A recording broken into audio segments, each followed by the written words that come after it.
Assalamualaikum warahmatullahi wabarakatuh. Sebelumnya, perkenalkan kami dari kelompok 7 dan pada video kali ini kami akan mempresentasikan proyek basis data lanjut kami yang berjudul Weather Pulse. Dan proyek ini berfokus pada pembangunan ekosistem big data untuk pengolahan informasi cuaca secara near real time.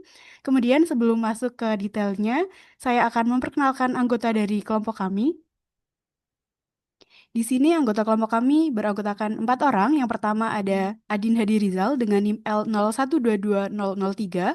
Kemudian ada Aditya Hastungkara dengan NIM L0123007. Lalu ada Ahmad Syauki dengan NIM L0123011. Dan yang terakhir ada saya sendiri, Aisyah Sabrina Putri Audi dengan NIM L0123013.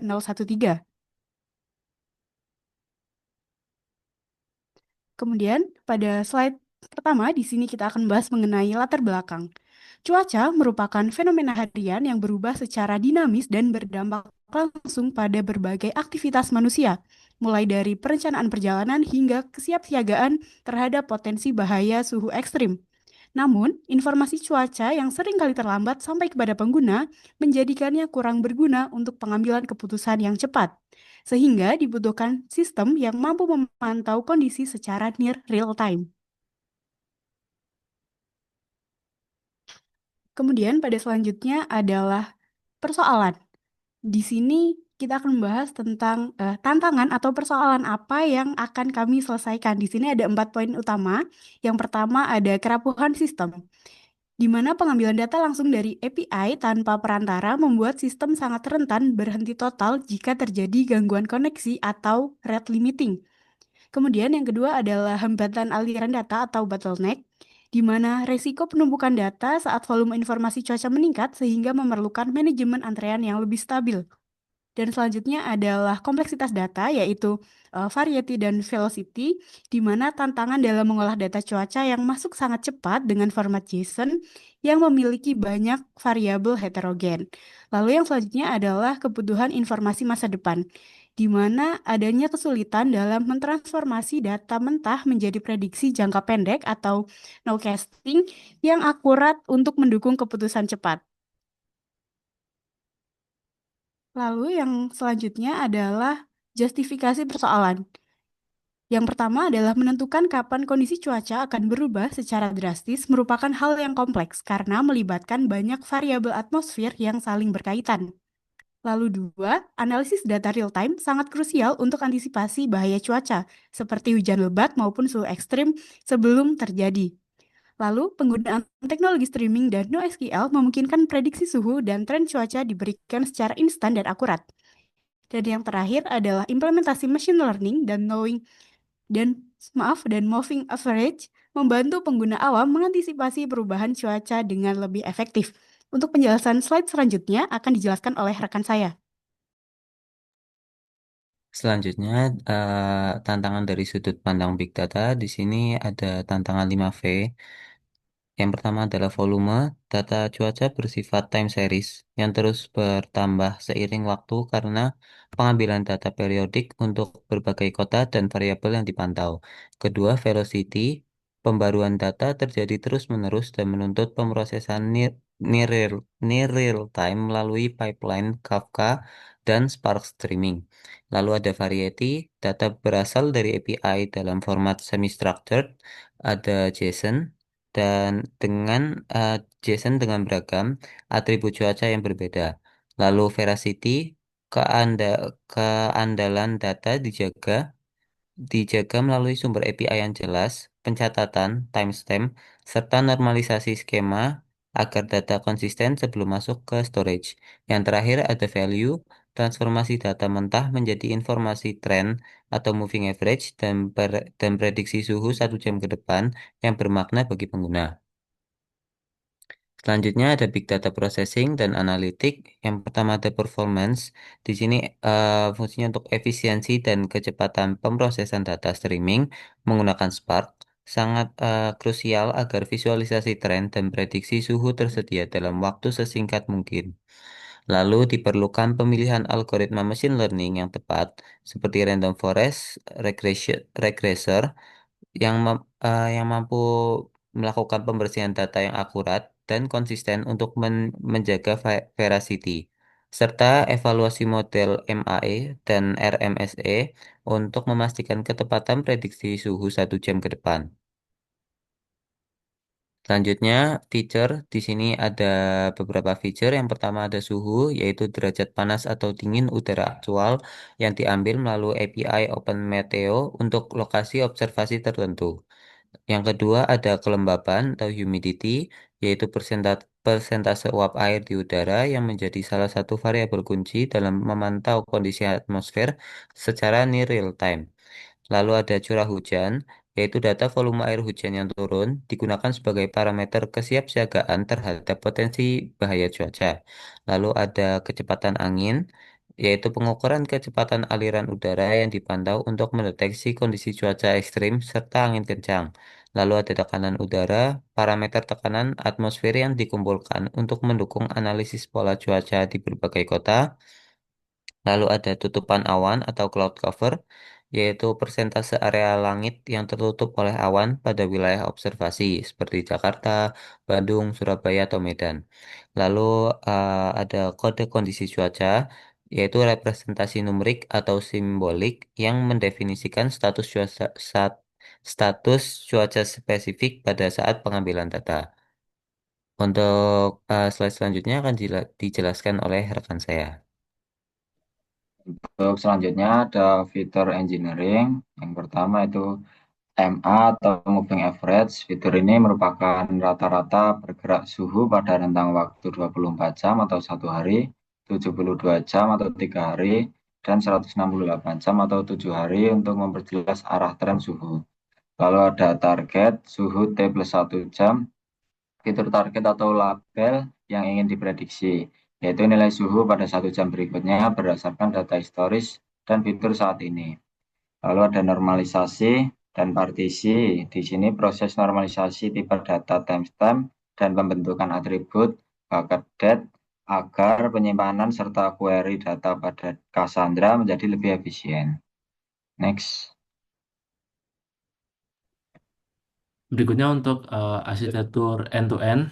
Di sini kita pertama dimulai dari data source ya. Di sini API kita menggunakan API dari website Open Meteo API dengan nanti kita ambil dengan formatnya JSON. Lalu kita juga menggunakan message broker Kafka untuk distribute message sama event storage juga.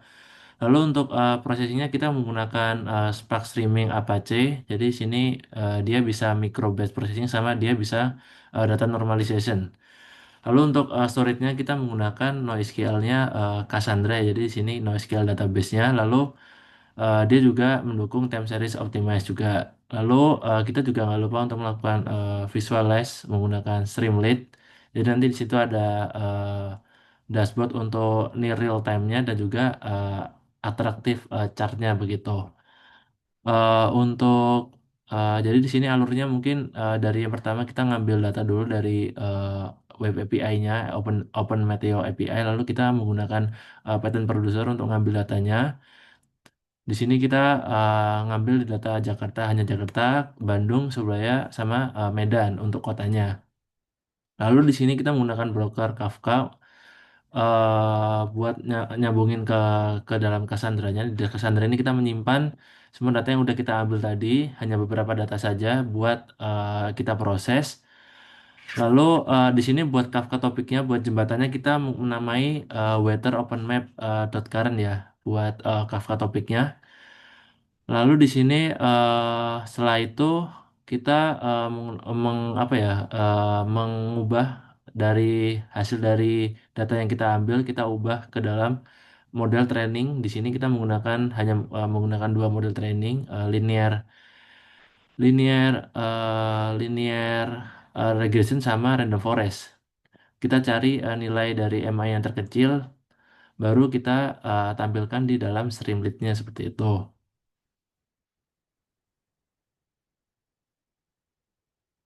Selanjutnya di bagian machine learning, kami menggunakan model Random Forest Regressor.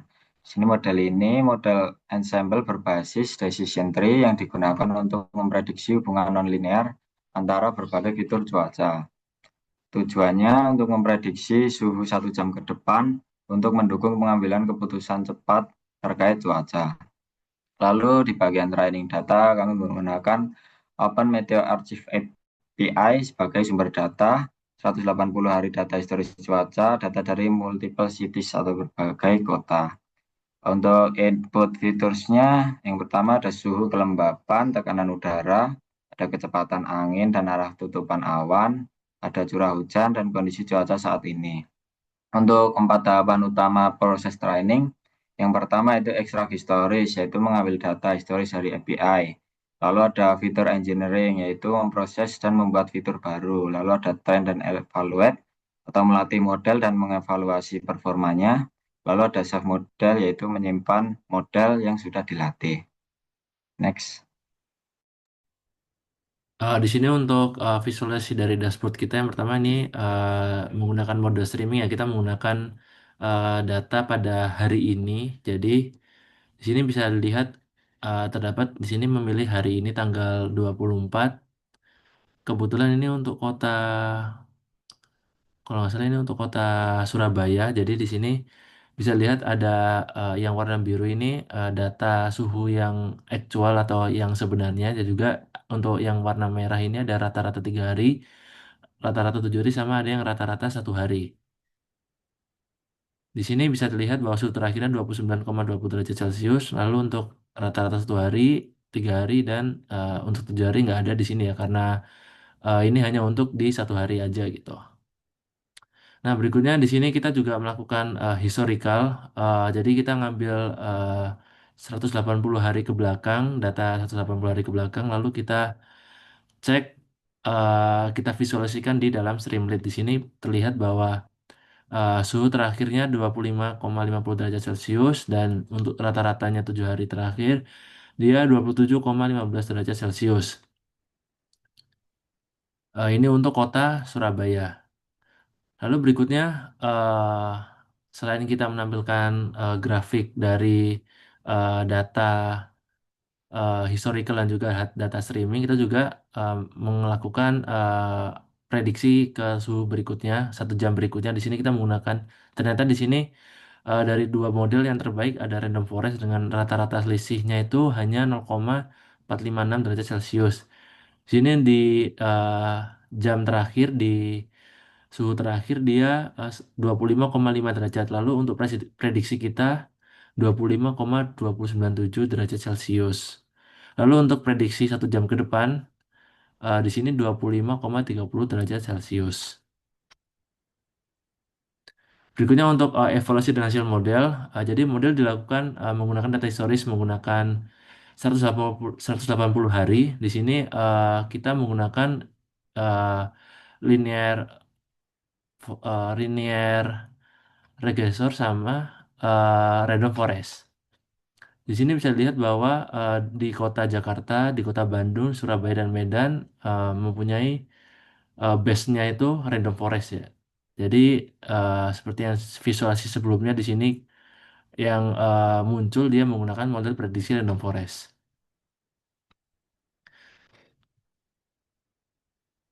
Jadi mungkin sekian presentasi dari kelompok kami. Mohon maaf apabila ada salah kata dari kami. Sekian, wassalamualaikum warahmatullahi wabarakatuh.